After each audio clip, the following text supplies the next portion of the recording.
ప్రస్తుతం మనతో పాటు కరీంనగర్ డీసీపీ శ్రీనివాస్ గారు ఉన్నారు. ఆయన ప్రజల ఆరోగ్యం కోసం, తన సిబ్బంది ఆరోగ్యం కోసం మిల్లెట్స్పై ఒక రకంగా చెప్పాలంటే పోరాటమే చేస్తున్నారు. మిల్లెట్స్ వాడాలి, ఖచ్చితంగా అందరూ హెల్దీగా ఉండాలి, మంచి ఫుడ్ తినాలి అంటూ ఆయన గత కొన్నేళ్లుగా అందరిలో అవగాహన పెంచే కార్యక్రమాన్ని చేపట్టారు. ఇది ఆయన ప్రొఫెషన్కు భిన్నమైనప్పటికీ ఆయన ఇందులో మాత్రం వెనకడుగు వేయటం లేదు. ప్రస్తుతం ఆయన మనతో పాటు ఉన్నారు. ఒకసారి మాట్లాడదాం. సార్ నమస్తే అండి. నమస్తే. సార్, ఎందుకు మిల్లెట్స్ తినాలి? చిరుధాన్యాలు తింటే లేకపోతే సిరిధాన్యాలు వాడితే ఆరోగ్యం అందరికీ మంచిగా ఉంటుంది అని చెప్పేసి మీరు గత కొన్నేళ్లుగా ఈ కార్యక్రమాన్ని ముందుకు తీసుకుపోతూ ఉన్నారు. ఎందుకు ఇలాంటి ఆలోచన మీలో?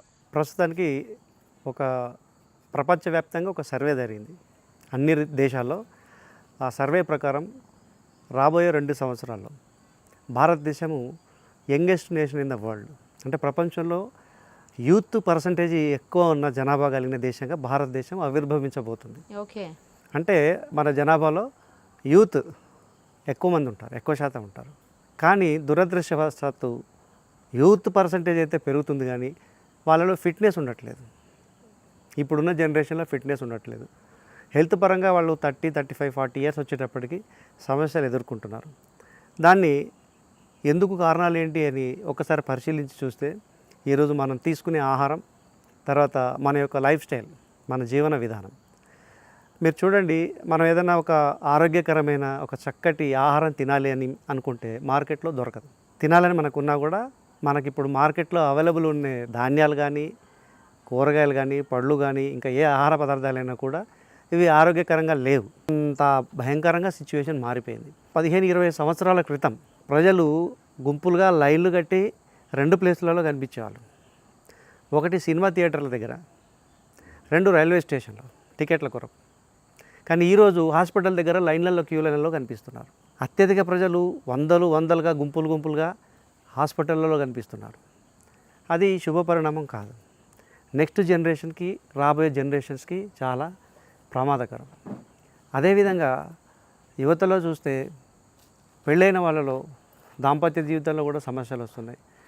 తర్వాత పిల్లలు పుట్టేకి, పిల్లలు కలిగే దాంట్లో సమస్య, పిల్లలు కలిగేటప్పుడు కూడా సమస్య, ఆ పిల్లలు అయిన తర్వాత వాళ్ళ పిల్లల ఆరోగ్యం సమస్య. అంటే మన యొక్క ఆరోగ్య పరిస్థితులు, ఆ స్టాండర్డ్స్ క్రమంగా తగ్గుతూ వస్తున్నాయి. కారణం మనం తీసుకునే ఆహారం, మన యొక్క జీవన విధానం, లైఫ్ స్టైల్ అండ్ ఫుడ్.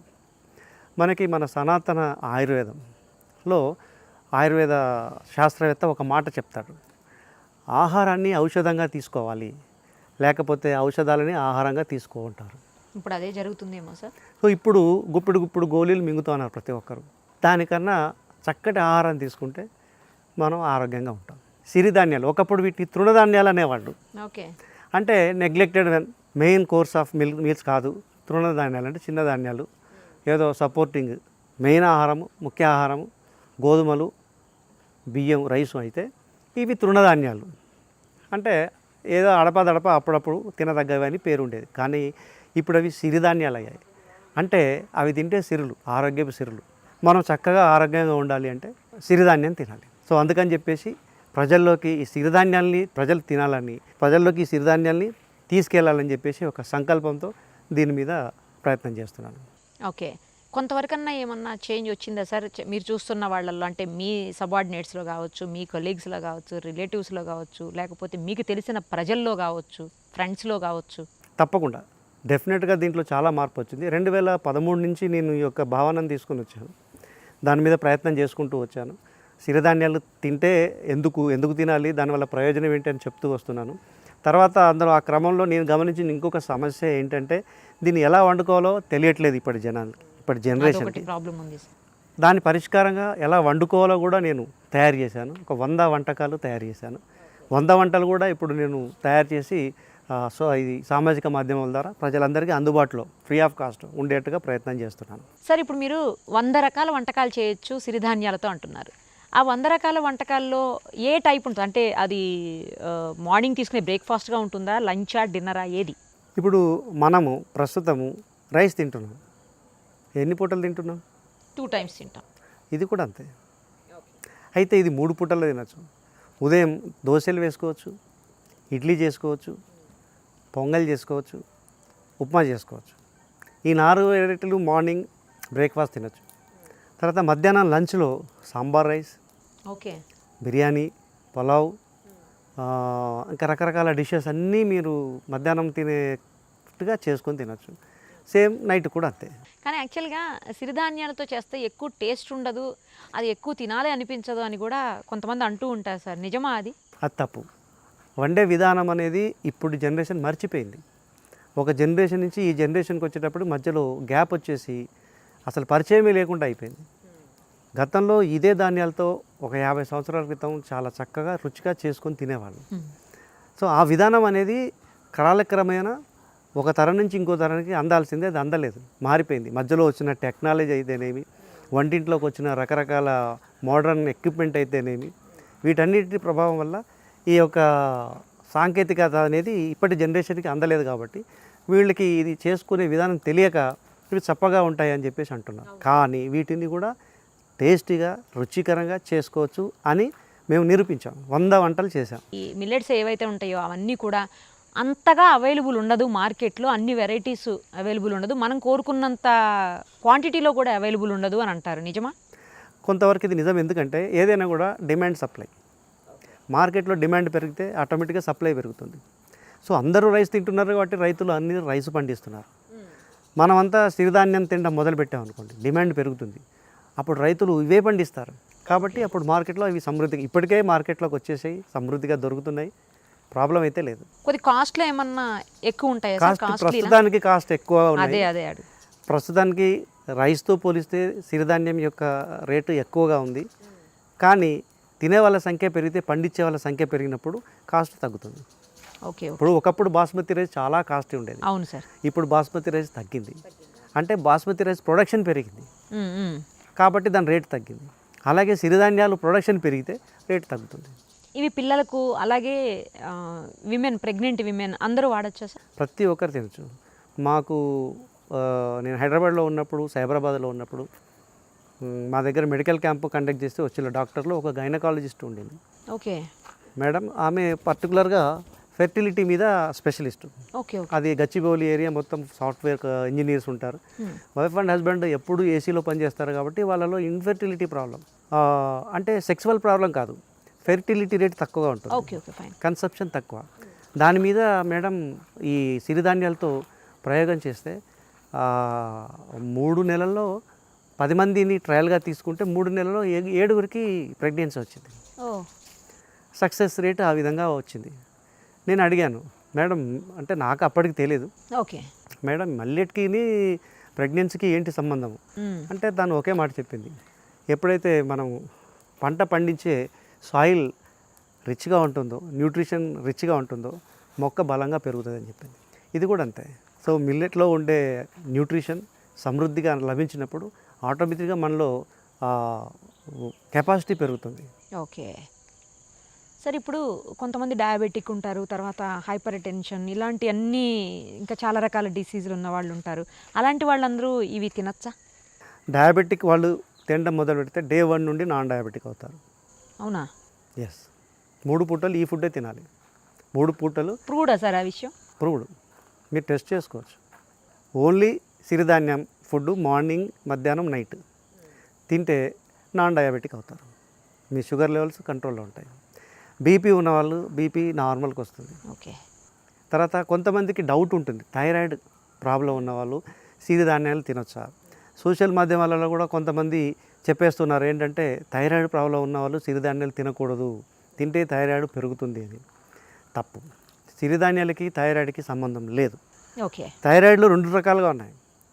ఒకటి అయోడిన్ యొక్క శాతం తగ్గితే వచ్చే థైరాయిడ్ ఒక రకమైతే, అయోడిన్ శాతం కావాల్సిన దానికన్నా ఎక్కువ ఉన్నప్పుడు వచ్చే థైరాయిడ్ ప్రాబ్లం ఇంకొకటి. ప్రస్తుతం జనాభాలో 100కి 6, 100కి 10 మందిలో 3 లేదా 4 థైరాయిడ్ ప్రాబ్లంతో బాధపడుతున్నారు. ఇవన్నీ కూడా ఈ యొక్క అయోడిన్ ఎక్కువ ఉండవలసిన దానికన్నా ఎక్కువ ఉండడం వల్ల వచ్చే థైరాయిడ్ ప్రాబ్లమే. అంటే ఇది ఒక రకమైన పాయిజన్ డిపాజిట్ లాగా తయారవుతుంది. ఇంకా సిరిధాన్యం తినడం వల్ల ఇవన్నీ కూడా ఎలిమినేట్ అవుతాయి బాడీ నుండి, శుద్ధి చేస్తారు, కణజాలం అంతా కూడా శుద్ధి పడుతుంది. సో ఆ ప్రాబ్లం కూడా సాల్వ్ అవుతుంది. ఫైనల్గా ఒక డౌట్ సార్, ఇవి తింటే తొందరగా డైజెషన్ ఉండదు, ఇండైజెషన్ ప్రాబ్లం ఉంటుంది అని అంటారు, నిజమా? Defence food research laboratory Mysore వాళ్ళు ఇదే మిల్లెట్స్ మీద వాళ్ళు పరిశోధన చేసి వాళ్ళ యొక్క ఆన్లైన్ జర్నల్లో ఒక పేపర్ పబ్లిష్ చేశారు. ఓకే. దాంట్లో వాళ్ళు పరిశోధన చేసి చెప్పారు ఏంటంటే సింగిల్ మిల్లెటే కాదు, మల్టీ మిల్లెట్ మిక్స్ కూడా, అంటే 4-5 రకాల మిల్లెట్ కలిపి ఓకే. చేసిన వంటకం కూడా చాలా సులభంగా జీర్ణమవుద్ది. తర్వాత న్యూట్రిషన్ పరంగా ఒక మిల్లెట్ కన్నా ఒక 4-5 కలపడం వల్ల ఎక్కువ న్యూట్రిషన్ దొరుకుతుంది అని చెప్పేసి చెప్పారు. జనరల్గా ఎవరైనా ఆరోగ్యంగా ఉన్నారా లేదా ఈ రోజుల్లో కనుక్కోవాలంటే ఏం చేస్తున్నాం మనం? టెస్టులు, బాడీ మొత్తం టోటల్ బాడీ చెకప్ అంటున్నాం. టోటల్ బాడీ చెకప్ చేయించుకుంటున్నాం, వస్తున్నాం. దాంట్లో ఆరోగ్యంగా ఉన్నవాడు చెకప్లు చేయించుకురాగానే ఏదో ఒక డిఫెక్ట్ వస్తుంది, మీకు అనారోగ్యం, ఇమీడియట్గా మీరు మెడిసిన్స్ వాడాలని చెప్తున్నారు. కానీ దీనికి ఆయుర్వేదంలో ఎప్పుడో చెప్పారు. ఏమనంటే దాంట్లో శ్లోకంలో ఎక్స్ప్లెయిన్ చేస్తారంట. సమదోష సమాగ్నిశ్చ సమధాతు మలాక్రియ ప్రసన్న ఆత్మజ ఇంద్రియ మనః స్వస్థ ఇది అభిధీయతే.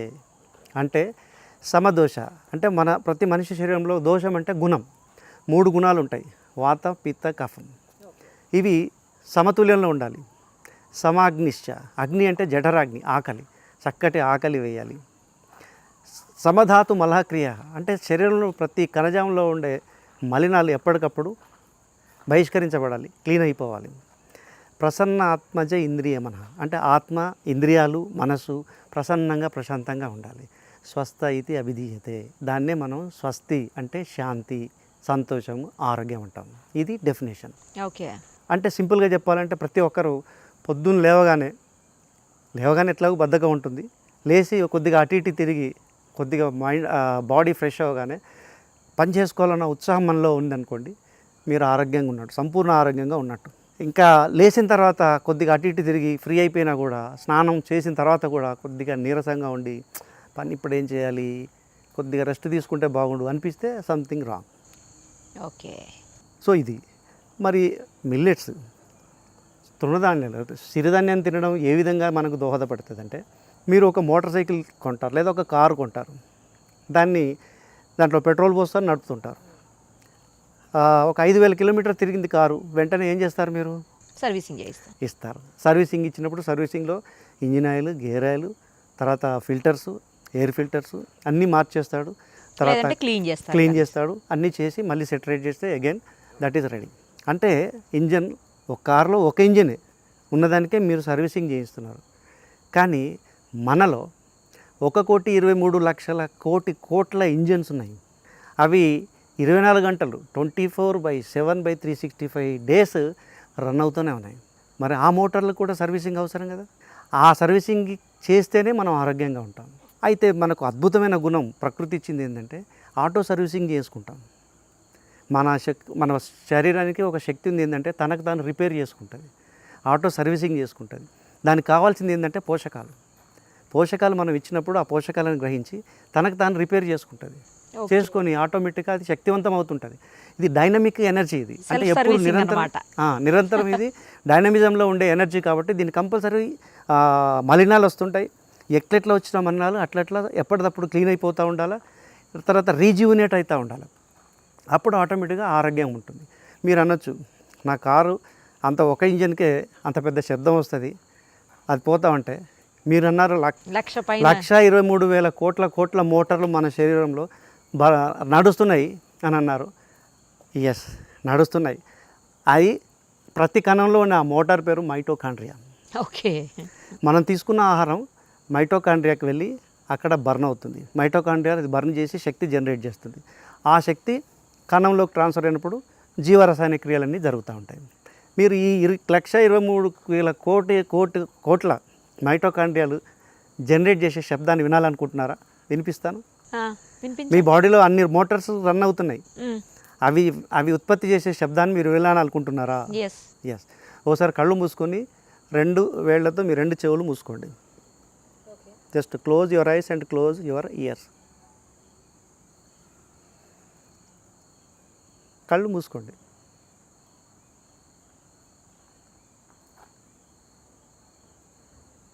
ఏం వినిపించింది? ఏదో చిన్న చిన్న సౌండ్ లాగా వినపడుతుంది సార్. మరి అది బయటతో లేకపోతే ఇంకేంటో అర్థం కావట్లేదు. మీరు గమనించలేదు, సముద్రపు హోరులాగా అనే సౌండ్. మళ్ళీ పెట్టుకోండి, వినిపిస్తుంది. సముద్రపు హోరు వినిపిస్తుంటుంది మీకు. అదే సార్ ఏదో సౌండ్ అయితే వినపడుతుంది, అది అది లోపల నుంచా లేకపోతే బయట నుంచా అర్థం అది మీ లోపల నుండి వచ్చిన శబ్దం.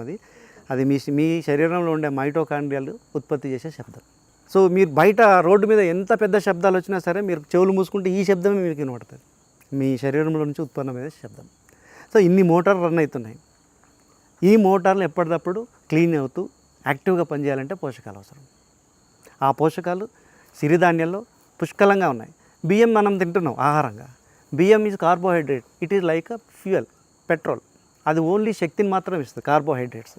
కానీ మిగతా కణజాల ఉత్పత్తికి, మన కండరాల నిర్మాణానికి, ఎముకల నిర్మాణానికి, మన యొక్క నాడీ నిర్మాణానికి, వీటన్నిటికీ పోషకాలు కావాలి, ఖనిజ లవణాలు కావాలి, విటమిన్లు కావాలి, ప్రోటీన్లు కావాలి. ఇవన్నీ కూడా సిరిధాన్యాల్లో సమృద్ధిగా ఉన్నాయి. ఫర్ ఎగ్జాంపుల్ మీరు రాగులు తీసుకోండి, దాంట్లో కాల్షియం ఉంటుంది అత్యధిక శాతం. సజ్జల్లో తీసుకుంటే ఐరన్ అత్యధిక స్థానాల్లో ఉంటుంది. అదేవిధంగా మీరు కొర్రల్లో తీసుకుంటే పొటాషియం ఉంటుంది, అండు కొర్రల్లో తీసుకుంటే ఫాస్ఫరస్ ఉంటుంది. అంటే ఒక్కొక్క సిరిధాన్యంలో ఒక్కొక్క మూలకం, మనకు కావాల్సిన మూలకం హెచ్చు స్థాయిలో ఉంటుంది. కాబట్టి ఈ సిరిధాన్యాలన్నింటినీ కూడా మనం వేరు వేరు సిరిధాన్యాలను మనం వాడుతూ ఉంటే అందులో ఉండే అన్ని పోషకాలు మనకు సమృద్ధిగా లభించి ఆరోగ్యంగా ఉంటాం. అది రహస్యం. సూపర్ సార్, చాలా బాగా చెప్పారు. అసలు చాలా ఎలా అయితే అర్థమవుతుందో వినేవాళ్లకు అలా క్లియర్గా ఎక్స్ప్లెయిన్ చేశారు. Thank you sir. ఖచ్చితంగా మిల్లెట్స్ మీద మీతో పాటు నేను కూడా జాయిన్ అవుతాను సార్. అందులో ఇంకొక మాట చెప్పదలుచుకున్నాను. సనాతన ఆయుర్వేదంలో ఆరోగ్యం మీద భావోద్వేగాలు ఎలా ప్రభావం చూపిస్తాయి అనేది స్పష్టంగా చెప్పాడు. దాంట్లో క్రోధ, శోక, భయ, ఆయాస, విరుద్ధాన్న భోజన, తత్వ, ఆమ్ల, క్షార, లవణ, దీక్షస్తే, వాత, పిత్త, కఫ ప్రకోపే. అంటే కోపము, భయము, కుంగుబాటు, ఆందోళన లాంటి మానసిక ఎమోషన్స్ అధికమైనప్పుడు ఎపిటైట్, అంటే అన్యాచురల్ ఎపిటైట్ జనరేట్ అవుతుంది. ఏది కనబడితే అది తినేయాలన్న ఎపిటైట్ జనరేట్ అయ్యి పిచ్చి పిచ్చి ఫుడ్ అంతా తింటారు. దాంతో శరీరంలో వాతము అంటే వాయువు, పిత్తము అంటే పైత్యము, కఫము అంటే అది, వాటి యొక్క ఉత్పత్తి పెరిగి ఆరోగ్యం నాశనం అవుతుంది. ఈ మధ్య కాలంలో డాక్టర్ క్యాండీస్ పర్ట్ ఆమె నోబెల్ బహుమతి గ్రహీత. ఆమె మనిషి యొక్క ఎమోషన్స్ ఏంటి, అసలు ఈ ఎమోషన్స్ మనం కొలవచ్చా అని పరిశోధన చేసి ఆమె ఒక పుస్తకాన్ని రాసింది. ఏది, మాలిక్యూల్స్ ఆఫ్ ఎమోషన్. దాంట్లో emotions are nothing but biochemical reactions. అంటే మన జీవరసాయనిక చర్యలే. భావోద్వేగాలంటే జీవరసాయన చర్యలే. జీవరసాయన చర్యలు ఏ స్థాయిలో జరుగుతున్నాయి మనం కొలవచ్చు. అంటే భావోద్వేగాల్ని కొలవచ్చు. కోపం ఏ స్థాయిలో ఉంది కొలవచ్చు, దుఃఖం ఏ స్థాయిలో ఉంది కొలవచ్చు, సంతోషం ఏ స్థాయిలో ఉంది కొలవచ్చు. ఈ పాయింట్ మీద ఆమెకి నోబెల్ బహుమతి వచ్చింది. సో ఈ జీవరసాయన చర్యలన్నిటికీ మూలకాలు ఎంజైమ్స్ అన్నిటికీ మూలం ఆహారం. కాబట్టి మనం తినే ఆహారము మన యొక్క ఎమోషన్స్ మీద ప్రభావం చూపిస్తుంది. మనం మంచి పోషకాలున్న ఆహారం, సాత్విక ఆహారం తీసుకుంటే మన ఎమోషన్స్ ప్రశాంతంగా ఉంటాయి, దాంతో ఆరోగ్యం చక్కగా ఉంటుంది. చాలా బాగా చెప్పారు సార్. నిజంగా అందరూ ఫాలో అవ్వాలని నేను కూడా మనస్ఫూర్తిగా కోరుకుంటున్నాను. నేను కూడా ఫాలో అవుతాను సార్ తప్పకుండా. Thank you sir. Thank you so much. Thank you.